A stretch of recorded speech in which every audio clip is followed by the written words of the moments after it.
أعوذ بالله من الشيطان الرجيم. بسم الله الرحمن الرحيم. يا أيها المزمل قم الليل إلا قليلا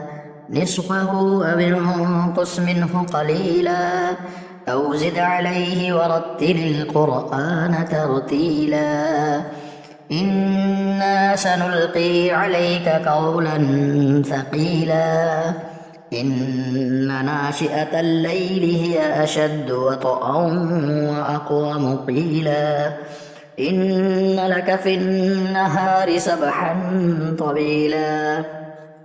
واذكر اسم ربك وتبتل إليه تبتيلا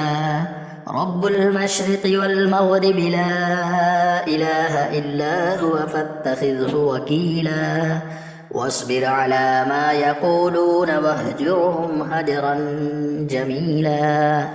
وذرني والمكذبين أولي النعمة ومهلهم قليلا إن لدينا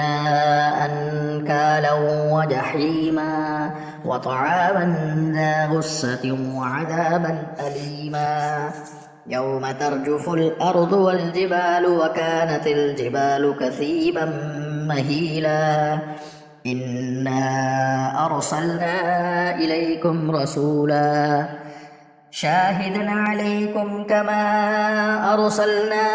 إلى فرعون رسولا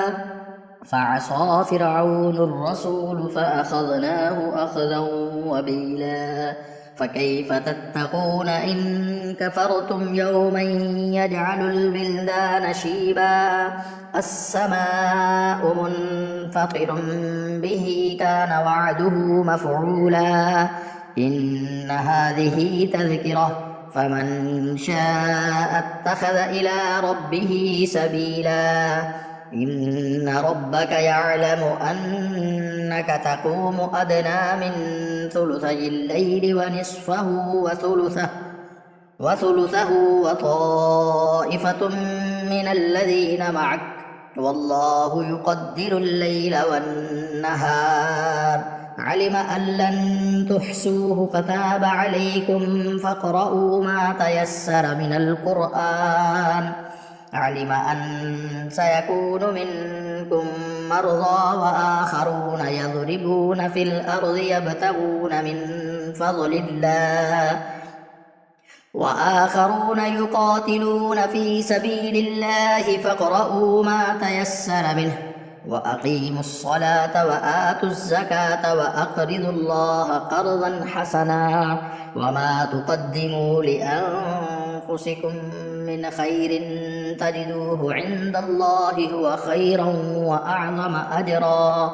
واستغفروا الله إن الله غفور رحيم.